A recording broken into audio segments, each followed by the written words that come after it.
Commencez à envisager l'idée que vous n'êtes jamais vraiment seul, même dans les moments où vous vous croyez totalement isolé. Imaginez cela un instant.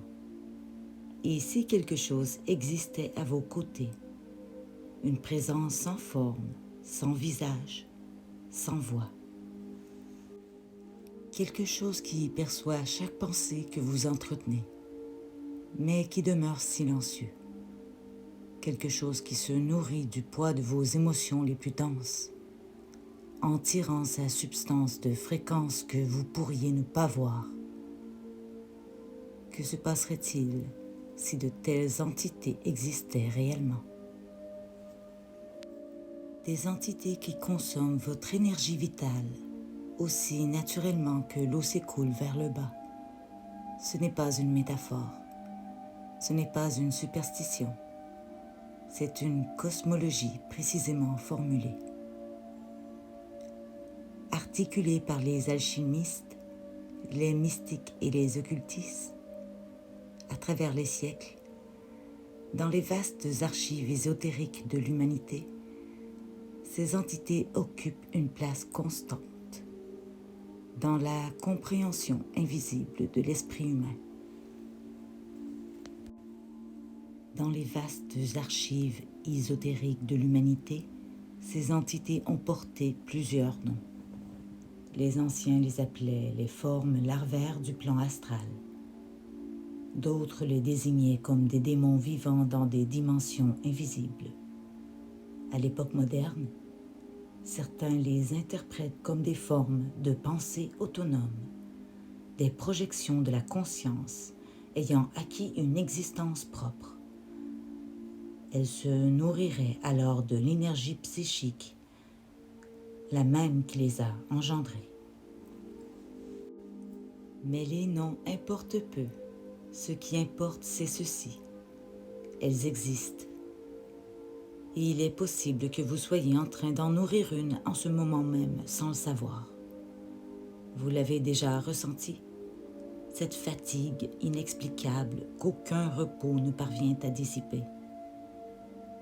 Cet effondrement soudain de l'esprit pour lequel la logique n'offre aucune explication. Ces pensées sombres qui surgissent d'une zone de vous-même que vous ne reconnaissez même pas. Comme si elles murmuraient depuis des confins de votre propre esprit. Ce sont des signaux, des indices pointant vers quelque chose de plus profond. Une invasion énergétique, un attachement parasitaire qui tire son existence de votre propre force vitale. Les sages qui ont exploré ces territoires invisibles ne spéculaient pas par ignorance. Ils observaient. Les maîtres expérimentés ont perçu le blocage du prana, cette énergie vitale qui traverse tous les êtres vivants. Ils l'ont reconnue comme une voie menant à la maladie et au désespoir. Les prêtres égyptiens savaient que des influences obscures pouvaient s'attacher à l'aura, comme des ombres se nourrissaient des failles spirituelles. Les adeptes de taoïsme parlaient de stagnation dans le flux du chi. Ils comprenaient que là où l'énergie cesse de circuler, des forces parasitaires s'installent. Ce savoir n'est pas né de la superstition. Il est issu de perceptions directes, de générations de camps, de contemplatifs et d'initiés. Tous ont entraîné leur monde intérieur à percevoir ce que la conscience ordinaire ne peut atteindre. Leurs témoignages cohérents traversent les cultures et les siècles. Ils convergent vers une seule vérité. L'être humain n'habite pas un seul corps, mais plusieurs. Physique, émotionnel, mental et énergétique. Dans ces dimensions subtiles, des batailles silencieuses se déroulent. Elles nourrissent les entités invisibles avec notre propre essence de vie. Bien avant que la science moderne ne tente d'expliquer le comportement humain à travers les neurotransmetteurs et le diagnostic clinique, les intelligences des civilisations anciennes avaient déjà compris une vérité profonde. Les invasions invisibles façonnaient le destin des âmes. Ils n'avaient pas besoin de voir avec les yeux physiques pour reconnaître l'existence d'entités agissant sur des plans subtils. Ils ressentaient. Un royaume où des formes énergétiques pouvaient interférer avec l'âme humaine. Dans l'Égypte ancienne, les concepts de Ka et de Ba désignaient des dimensions distinctes de l'être. Le Ka était compris comme un double énergétique, un corps vital vulnérable aux influences extérieures. Lorsque le Ka s'effondra, le corps physique s'affaiblissait et l'esprit se déconnectait de son objectif sacré. Il ne s'agissait pas d'un simple symbolisme poétique, mais d'une observation précise. Quelque chose d'obscur pouvait s'attacher au champ énergétique humain et bloquer la vitalité. Les maîtres gnostiques parlaient des archontes, des entités habitant l'espace astral, manipulant la pensée et l'émotion humaine. Elles se nourrissaient comme des parasites des blessures intérieures. Pour ceux qui possédaient la vision intérieure, ce n'étaient pas des métaphores abstraites, mais des réalités intelligibles. Leur enseignement avertissait que l'âme humaine pouvait devenir une proie si elle cessait de cultiver une vigilance intérieure constante. La connaissance en soi devenait la seule véritable barrière. Dans la tradition védique, à travers les Upanishads et les yogis avancés, on décrivait les auras, des formes qui entravaient l'évolution spirituelle lorsque le prana devenait déséquilibré ou stagnant. Le prana circule à travers des canaux appelés nadis. Et là où une obstruction se forme, des formes parasitaires s'installent. C'est pourquoi les enseignements anciens insistaient sur la purification du corps et de l'esprit. Des cristallisations de pensées obsessives et d'émotions non résolues, elles acquièrent une semi-autonomie et s'attachent au champ énergétique humain, particulièrement lorsque celui-ci vibre dans la peur ou la souffrance chronique. Tolérer des pensées destructrices affaiblit la structure intérieure. L'être devient alors un hôte pour des entités inférieures. Même le mysticisme chrétien et le soufisme ont reconnu des influences spirituelles sombres, des présences sans forme physique.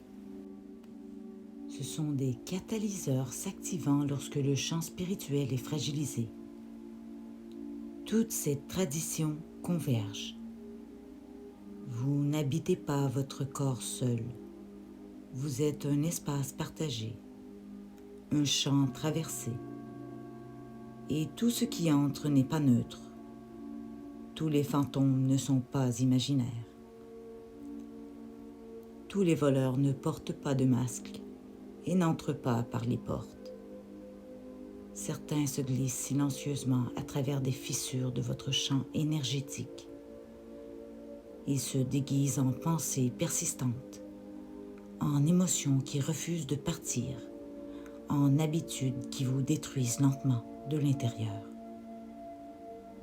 Les entités parasitaires ne se manifestent pas sous forme de monstres visibles à l'œil ordinaire. Leur mode d'action est bien plus subtil, bien plus rusé. Elles se camouflent en vous, comme si elles faisaient partie de votre identité. Mais ce n'est pas le cas. Pour comprendre comment ces êtres fonctionnent, vous devez d'abord reconnaître une chose essentielle. Votre corps ne s'arrête pas à la peau. Votre biologie est entremêlée à un champ électromagnétique. connu dans de nombreuses traditions sous le nom d'aura ou de corps énergétique. Ce champ agit à la fois comme une membrane, comme une antenne. Il absorbe, émet et résonne avec les énergies qui vous entourent.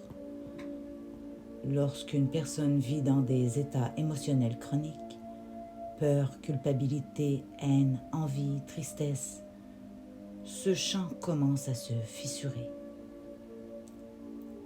Imaginez-le comme du verre fendu.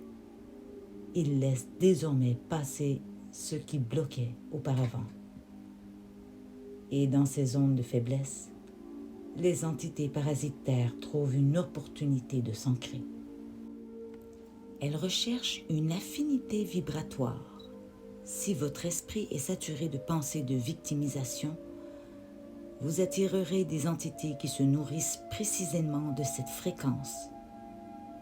Ces êtres ne vous possèdent pas comme dans un film d'horreur. Ils influencent plutôt subtilement vos décisions. Ils répètent les mêmes boucles. La voix du « je ne peux pas », du « personne ne me comprend », du « je ne mérite pas » devient leur source de nourriture. Car chaque pensée, chaque émotion est une forme d'énergie. Et cette énergie peut être absorbée. Imaginez ces entités comme des rémoras astrales. De petites créatures accrochées à votre corps énergétique qui drainent lentement votre vitalité. Au début, vous ne le remarquez à peine. Puis l'épuisement s'approfondit. La confusion s'installe. La déconnexion de soi grandit. La motivation se dissout. Les idées sombres gagnent du terrain. Et tout cela se produit sans ennemi apparent. Parce que l'ennemi porte votre propre voix.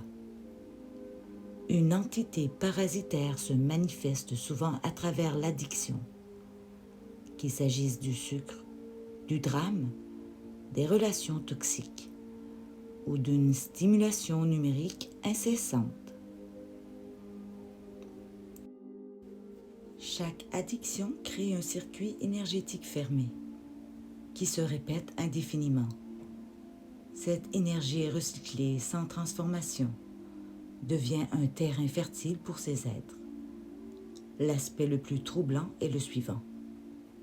Les parasites convainquent souvent leur hôte de les protéger en semant la peur de la libération. Que feriez-vous si vous réalisiez que certaines émotions que vous croyez vôtres étaient en réalité des murmures d'une chose qui se nourrit de votre douleur? Tout le monde n'a pas le courage de regarder à l'intérieur, car regarder exige l'honnêteté et couper ces liens exige une volonté éveillée. Elles agissent aussi comme des ponts vers des réalités parallèles où la densité règne. Dans ces dimensions, la conscience demeure voilée, la volonté s'affaiblit et l'âme se perçoit comme fragmentée.